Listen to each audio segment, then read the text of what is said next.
ஓம் முருகா போற்றி. ஓம் சரவண பவ. என் அன்பு குழந்தையே, உன் பணப்பிரச்சனை முற்றிலுமாக நீங்கிவிடும். எனக்கு பண கஷ்டம் இருக்கிறது என்ற வார்த்தையை இனி உன் வாயிலிருந்து வராது. உனக்கு நல்லதாகவே நடக்கும், நல்லது மட்டுமே நடக்கும். உன் அப்பாவின் துணையோடு. உன் உழைப்பு என்றுமே வீணாகாது. உன்னுடைய வாழ்வில் லட்சியத்தை அடைய வேண்டும் என்ற எண்ணமும் பொறுப்பும் கண்டிப்பாக இருக்க வேண்டும். அதே சமயம் எதையும் ஏற்றுக்கொள்ளும் பக்குவமும் அவசியம் இருக்க வேண்டும் என்பதை புரிந்து கொள். இந்த வாழ்க்கையே எனக்கு வேண்டாம் என்று சொல்லும் அளவிற்கு அனுதினமும் ஏதாவது ஒரு கஷ்டம் எனக்கு மட்டும் வந்து கொண்டே இருக்கிறது என்று புலம்பி அழுது கொண்டே இருக்கிறாய். நான் உனக்கு பல முறை கூறிவிட்டேன், இந்த உலகில் உள்ள அனைவருக்கும் இது போன்ற நிகழ்வுகள் நடந்து கொண்டுதான் இருக்கிறது என்று. உன்னை நான் கரை சேர்க்கத்தான் இப்படியெல்லாம் செய்து கொண்டிருக்கிறேன். நான் இங்கு சில நிகழ்வுகளை நடத்தி கொண்டிருக்கின்றேன். அதை புரிந்து உன் வேலையை நீ சரியாக செய். அலட்சியமாக இருக்காதே.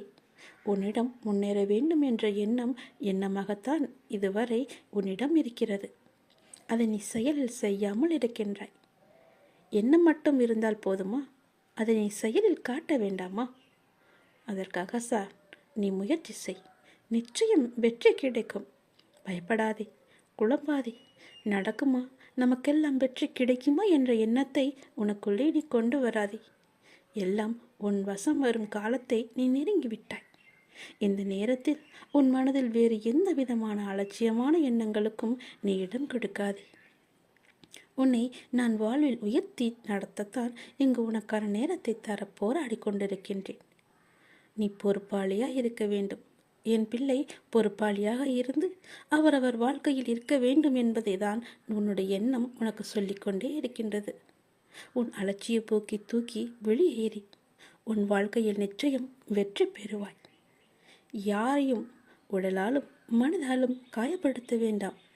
இன்று நீங்கள் பலமிக்கவராக இருக்கலாம், ஆனால் நினைவில் வைத்துக் கொள்ளுங்கள், காலம் என்பது உங்களை விட பலமிக்கது என்பதை மறந்து விடாதே. உன் மனம் சில நேரம் உன்னிடம் என்ன செய்து என்ன ஆகப் போகிறது என்று மாயை காண்பித்து உன்னை சோம்பலில் ஆழ்த்தி கொண்டிருக்கிறது. ஆனால் பிறப்பு விதிப்படி கர்ம வினையை தீர்க்க நீ செயல்பட வேண்டும். அப்போதுதான் கர்ம வினை தீரும். சோகமாக மூளையில் அமர்ந்து விடுவது வினையை தீர்க்காமல் அப்படியே வைத்திருக்கும். எனவே உனக்கு விதிக்கப்பட்ட கடமைகளை நீ செய்துதான் ஆக வேண்டும். நான் இருக்கின்றேன். உனக்கு எவ்வளவு சக்தி வேண்டுமோ அனைத்தையும் நான் தருகிறேன். வெயிலுக்கு நிழல் போல அவ்வப்போது இன்பம் தந்து உன் வினையை தீர்க்க செய்வேன். அதன்பின் உனக்கு எல்லாம் நன்மையே நடக்கும். பெருந்துன்பங்கள் என்று நினைத்தவைகள் எல்லாம் உன் அருளால் சுக்குநூறாக போகிறது என்று நீ நினைக்க வேண்டும். கனவிலும் நினைத்திராத சுப வெற்றிகள் உன்னை வந்து நிச்சயம் சேரும் கண்மணி. அன்பு குழந்தையே, உன்னை நான் தானே தேர்ந்தெடுத்தேன். உன்னை வணங்கச் செய்தேன் அல்லவா? அப்படி இருக்கும்போது உன் கர்ம வினைகளை தீர்க்கவும் நல்ல வழிகளை நான் சொல்ல மாட்டேனா? உன் கர்ம வினைகளையும் நான் தீர்க்கச் செய்வேன். விரைவில் உன் மனக்கவலைகள் எல்லாவற்றையுமே அகற்றி உன்னுடைய வாழ்வை அமைதியாக மாற்றித் தருவேன். நீ நீண்ட நாட்களாக எதிர்பார்த்த ஒன்றை நான் உனக்கு தரப்போகின்றேன். மகிழ்ச்சியோடு நீ இருக்கப் போகின்றாய். உன்னுடைய பிரார்த்தனை மற்றும் விரதத்தின் பலனாக உனக்கு தருவதற்காக நான் ஒன்று எடுத்து வைத்திருக்கிறேன். விரைவில் உனக்கான சரியான காலங்கள், சூழல்கள், நேரங்கள் எல்லாம் உருவாக்கப்பட்டு அது உன் கையில் வந்து சேர்க்கப்படும். அது என்ன என்று யோசித்து பார்க்கிறாயா? அது நீ என்னிடம் விரும்பி கேட்டது. எப்போது தருவாய் அப்பா என்று என்னிடம் ஏக்கத்துடன் கேட்டது. அது உனக்கு கிடைக்கும் நேரத்தையும் காலத்தையும் சரியான சூழலையும் உருவாக்கி கொண்டிருக்கிறேன். அதெல்லாம் கூடி வரும்போது நிச்சயம் உன் வாழ்க்கையில் அது சேர்க்கப்படும். உன் கையில் அது கொண்டு வந்து கொடுக்கப்படும். உனக்கு எது கிடைக்க வேண்டுமோ அது யார் தடுத்தாலும் உன் அப்பா விட மாட்டேன். அது உன் கையில் வந்து சேரும் வரை நிதானமாக இருக்க வேண்டும். நீ உன்னுடைய விரத காலங்களில் முன்பை விட நல்ல முறையில் நான் உன்னோடு இருப்பதை நீ நிச்சயம் உணர்ந்திருப்பாய். உண்மைதானே? உன் பிரார்த்தனை விரதத்தின் பலனாக நான் உனக்கு கொடுக்கப் போவதை யாரிடமும் சொல்லாமல் பத்திரமாக வைத்துக்கொள். அது உனக்கு மட்டுமே தெரிந்த ரகசியமாக இருக்கட்டும். யாரிடமும் இந்த ரகசியத்தை நீ வெளிப்படுத்தி விடாதே. இது உனக்கானது, உனக்காக மட்டுமே எடுத்து வைக்கப்பட்டது. இந்த ரகசியம் மீண்டும் மீண்டும் சொல்கிறேன், இந்த ரகசியம் உன்னோடு இருக்கட்டும். வெளிப்படுத்தி விடாதே தங்கமே. ஏன் ரகசியமாக வைத்துக்கொள்ள வேண்டும் என்றுதானே கேட்கின்றாய்? எல்லாவற்றிற்கும் ஒரு காரணம் இருக்கும்போது இதற்கும் ஒரு காரணம் இருக்காதா? என் குழந்தைக்கு தெரியும், என் அப்பா எது சொன்னாலும் அது ஒரு நன்மை இருக்கும் என்றும் ஒரு காரணம் இருக்கும் என்றும் உனக்கே தெரியும். இருந்தாலும் ஏதோ ஒரு ஆவல் நீ என்னிடம் கேட்கின்றாய். நிச்சயம் ஒரு காரணம் இருக்கிறது. அது உனக்கு தெரிய வரும் நேரத்தில் தெரியட்டும். அதுவரை கொஞ்சம் பொறுமையாக காத்துக்கொள். நீ எதற்காக நீண்ட நாட்களாக என்னிடம் எதிர்பார்த்து காத்திருந்த ஒன்று உன் கையில் கிடைக்கும் நாளை எதிர்பார்த்து மகிழ்ச்சியோடு காத்திரு. அதை நான் நிச்சயம் உன் வாழ்க்கையில் கொண்டு வந்து சேர்ப்பேன். உன் வாழ்வை அமைதியாக்கி நிச்சயம் மாற்றி தருவேன். உனக்கு தேவையான நிம்மதியையும் நான் தருவேன். உனக்கு தேவையான எல்லாவற்றையுமே செய்து முடிப்பேன். உன் கர்ம வினைகளை தீர்க்கச் செய்வேன். உன்னை நான் தேர்ந்தெடுத்து வளர்த்த குழந்தை அல்லவா? நீ என்னை வணங்கி கொண்டிருக்கும் போது உனக்கு ஏதும் நேராது. நான் பார்த்து கொள்கிறேன். உனக்கான பலன் நிச்சயம் உன்னிடம் வந்து சேரும். மீண்டும் சொல்கிறேன், இதை யாரிடமும் சொல்லாமல் ரகசியமாக கேட்டு உனக்குள்ளேயே நீ வைத்துக்கொள். உனக்கு நல்ல முறையில் நல்ல மாற்றம் வந்து கொண்டே இருக்கிறது. அதை நீ நிச்சயம் உணர்வாய். உன் வாழ்க்கை உன்னிடம் வந்து சேர்க்கப்படும். அப்பாவின் விருப்பப்படியே அனைத்துமே நடக்கிறது. சில நிகழ்வுகள் நமக்கு கெடுதல் என நினைப்போம், ஆனால் கடைசியில் அது நன்மையாகவே முடியும். அப்பா எது செய்தாலுமே அதில் நன்மை இருக்கும் என்று நீங்கள் முதலில் நம்ப வேண்டும். அப்பா நான் கேட்டதையெல்லாம் கொடுக்கவில்லை என்று நீங்கள் யோசிக்கலாம். அதில் ஒரு தீமை இருப்பதால் தான் அதை தட்டி இருக்கிறார் என்று நீங்கள் நினைத்து கொள்ளுங்கள். புண்ணியங்கள் அனைத்துக்கும் தலையாயது நன்றி பாராட்டுவது என்று ஏற்கனவே நான் சொல்லியிருக்கிறேன். அதனால் உங்களுக்கு யாரேனும் உதவி செய்தால் அவர்களுக்கு உடனே கூச்சமில்லாமல் உடனடியாகவே நன்றி சொல்லிவிடுங்கள். அதனால் நீங்கள் எந்த அளவிலும் குறைந்து போக மாட்டீர்கள். வாழ்க்கையில் உன்னை சுற்றி இருப்பவர்களை பற்றி கொஞ்சம் யோசித்துப்பார். யோசித்து பழகு. அவர்கள் யார், உனக்கு நல்லவர்களா தீயவானவர்களா என்று யோசித்து அவர்களிடம் நீ பழகு. அதனால் கூட உனக்கு தீமை ஏற்படலாம், கஷ்டங்கள் கூட ஏற்படலாம், பிரச்சனைகள் வரலாம். என்ன அப்பா இப்படி சொல்கிறீர்களே என்று என்மேல் நீ கோபித்து கொள்ளலாம், அல்லது உனக்கு மனம் குழப்பத்தை ஏற்படுத்தலாம். நீ இப்போதைய சூழ்நிலையில், இன்றைய நிலையில் உன்னை சுற்றியுள்ளவர்கள் நல்லவர்கள் இல்லை என்று சொல்கிறேன். என்னை நம்புவாயா இல்லை உன்னை சுற்றியுள்ளவர்களை நம்புவாயா என்று நீயே யோசித்துக்கொள். அவர்கள்தான் முக்கியம் என்றால் என் பேச்சை நீ விட்டுவிடு. இல்லை நான் தான் முக்கியம் என்றால் அவர்களை நீ விட்டுவிட வேண்டாம். கொஞ்சம் தள்ளியே வை, அவ்வளவுதான். தள்ளி இருந்து அவர்களை பார். அவர்கள் என்ன செய்கிறார்கள், என்ன சொல்கிறார்கள், உன்னை பற்றி என்னெல்லாம் பேசுகிறார்கள் என்று கொஞ்சம் தள்ளி இருந்தே பேசி பழகு. பார், உனக்கே புரியும் அவர்களை பற்றி. நான் சொல்வது எல்லாம் உண்மை, என் அப்பன் சொன்னது எல்லாமே உண்மை என்று உனக்கே ஒரு நாள் தெரிய வரும். அதனால்தான் இப்போதே உனக்கு நான் சொல்கிறேன். அவர்களை விட்டு நீ தூரமாக விலகி வந்துவிடு. தேவையில்லாமல் நீ உன்னை சுற்றியுள்ளவர்களிடம் போய் கோபத்தை காமிப்பது தவறு. கோபத்தை உங்களின் கேடயமாகவே உனக்குள்ளே வைத்துக்கொள். நீ அவர்களிடம் சென்று உன் கோபத்தை காமிப்பதால் உனக்கு என்ன ஆகும் என்று நினைக்கிறாய்? ஒன்றும் ஆகாது. உனக்கு சண்டைதான், தீயவைதான் ஏற்படும். உன்னுடைய நிம்மதிதான் குறையும். நீயாகவே வாழு. வாழ்க்கை சிறந்த ஒரு ஆசானாக உன்னை வழிநடத்தி செல்லும். உனக்கு முந்தி செல்பவர்களைக் கண்டு நீ கலங்கக்கூடாது. உனக்கான வெற்றியை உன்னால் மட்டுமே நிரப்ப முடியும். தோழாதி, உனக்கு துணையாக உன் அப்பா நான் இருக்கிறேன். நல்லதே நடக்கும். நீ என்ன செய்தாலும் நான் உன் மீது கோபம் கொள்ளவே மாட்டேன். நீ என் செல்ல குழந்தை. உனக்கு இன்னும் நான் பக்குவத்தை போதிக்கவே நான் தோல்வியை உனக்கு அனுமதித்தேன். நீ இன்னும் பக்குவப்பட வேண்டியிருக்கிறது. உனது சிந்தனை இன்றைய காலகட்டத்தை மட்டுமே பார்க்கின்றது. ஆனால் என்னுடைய நோக்கமோ உனது எதிர்காலம் நன்றாக இருக்க வேண்டும் என்று சிந்தனையில் இருக்கிறது. உன்னுடைய எதிர்காலம் தொடர்பானது. நீ அந்த காலத்தில் சிறப்பாக வாழ வேண்டும் இல்லையா? நீ சிறப்பாக வாழ வேண்டும் என்பதற்காக உன்னால் சகித்து கொள்ளக்கூடிய, உன்னால் உணர்ந்து கொள்ளக்கூடிய, உன்னால் முடியும் என்ற சூழ்நிலையில்தான், அந்த வகையில்தான் இத்தகைய சின்ன சின்ன பிரச்சனைகளை தந்து உன்னை நான் பக்குவப்படுத்துகிறேன். உன்னுடைய துன்பங்கள் எல்லாமே கடந்து போனவை. கடந்து போனதை நினைத்து நீ ஏன் கவலைப்பட்டு கொண்டிருக்கிறாய்? முடிந்து போனதை நினைத்து நீ வருத்தப்படுவதால் ஒரு பயனும் இல்லையே.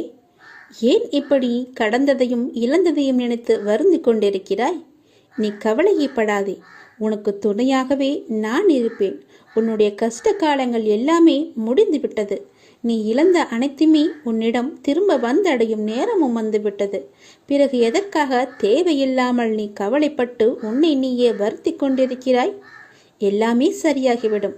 உனக்கு வந்த துன்பம் எல்லாமே போய்விட்டது. இனி உன் வாழ்க்கையில் சந்தோஷமும் நிகழப்போகிறது. ஆனந்தமும் மகிழ்ச்சியும் துள்ளி குதிக்கப் போகிறது. உன் வீட்டில் ஆனந்தம் துள்ளி விளையாடப் போகிறது. நீயும் சந்தோஷமாகவே இருக்கப் போகிறாய். உன்னை நோக்கி வருகின்ற எல்லா ஆனந்தமும் நான் கொடுத்தது. உன்னுடைய கர்மவினை எல்லாவற்றையுமே நான் எரித்து விட்டேன். நீ எப்போது என் பேச்சை கேட்டு எனக்காக நீ மட்டை தேங்காய் வாங்கி கொண்டு வந்து என்னிடம் கொடுத்தாயோ, நான் சொன்னதை கேட்டு எனக்கு துவாரகமாயில் வந்து நெய் வாங்கி எனக்கு தீபம் ஏற்றி விட்டாய் அல்லவா? இனி உன்னுடைய கருமாக்கள் எல்லாமே நசிந்து போயின. நீ எப்போது என் துவாரகாயில் வந்து விளக்கு ஏற்றினாயோ, எப்போது எனது துவாரகமாயில் துணியில் வந்து அந்த தேங்காயை போட்டாயோ, அப்போதே உன்னுடைய கர்மவினை எல்லாமே முடிந்து விட்டன. இனி நீ சந்தோஷமாகவே இருக்கப் போகிறாய். ஜெயமாக இருக்கப் போகிறாய். உன்னை நோக்கி எல்லாமே நல்லதாகவே வந்து கொண்டிருக்கின்றன. நீ உன் வீட்டை தயார்படுத்திக்கொள். நல்லது வந்து கொண்டிருக்கிறது. உன் வீட்டு கதவை அது தட்டப்போகிறது. இனி வரிசையாகவே எல்லாமே நல்லதாகவே நடக்கும். நீ நினைத்தது எல்லாமே படிப்படியாகவே நடக்கும். நீ சந்தோஷமாக இரு. எல்லாமே உனக்கு வரிசையாக வந்து கொண்டே இருக்கின்றன. என் பேச்சை கேட்டு நீ நடந்ததால் நான் உனக்கு அன்பு பரிசாக உனக்கு மகிழ்ச்சியையும் நிம்மதியும் தான் தருகிறேன். இது நாடகம் நிறைந்த நரிகள் வாழும் உலகம். இது நல்லவர் யார் கெட்டவர் யார் என நிதானமாக யோசித்து செயல்பட வேண்டிய காலம் இது. ஏனென்றால் இது கலிகாலமாகிவிட்டது. நான் உன்னோடு இருக்கிறேன். நீ பயப்படாமல் இரு. நீ பலம் கொண்டு திடமான மனதோடு இரு. உன்னை ஒரு பொதுமி அப்பா கைவிட மாட்டேன். புண்ணியங்கள் அனைத்திற்குமே தலையாயது எது தெரியுமா? நன்றி பாராட்டுவதுதான். பாவங்கள் அனைத்திற்குமே தலையாயது நன்றியை மறப்பதுதான். செய்த நன்றியை மறப்பதுதான் பெரிய பாவம். தக்க சமயத்தில் செய்த உதவிக்கு நன்றியை கொன்றவனுக்கு ஒரு பிரயோஜனமும் இல்லை, ஒரு சித்தமும் இல்லை. நம்மை பெற்று வளர்த்த அன்னையும் பிதாவும் முன்னறி தெய்வம், கண்கண்ட தெய்வம். அவர்களுக்கு செய்யும் பணிவிடைகளே நீ செலுத்த வேண்டிய முதன்மையான நன்றி கடன். ஏனெனில் அதன் நன்மை என்பது கடலை விட பெரியது. தள்ளாத காலத்திலாவது நீ அவர்களின் மனம் மகிழும்படி நடந்து கொள். நீ என்னதான் தான தர்மம் செய்து வந்தாலும் அவர்களை நல்லபடியாக வைத்து கொள்ளாவிட்டால் நீ எதிலுமே வெற்றி பெற முடியாது. உன் உண்மை அன்பிற்கு கட்டுண்டவர்களை தவிர வேறு எவரின் அசட்டு பேச்சுகளுக்கும் நீ உன் மனதில் இடம் கொடுத்து விடாதே. எந்த சூழ்நிலையிலும் உனக்கு தக்க சமயத்தில் உதவி புரிந்தவர்களை உதாசீனப்படுத்தாதே. உதவி செய்தவர்களுக்கு நன்றி பாராட்டுவதுதான் மிகப்பெரிய புண்ணியம். உனக்கு பின்னால் இருப்பது யார் என்று தெரிந்து கொள். உனக்கு பின்னால் இருப்பது நான் தான். உன்னை நான் கைவிடவே மாட்டேன். எல்லாமே சரியாகிவிடும். எதற்குமே நீ அஞ்சாதே. உன்னோடும் உன் குடும்பத்தோடும் நான் உன் அப்பா இருக்கிறேன்.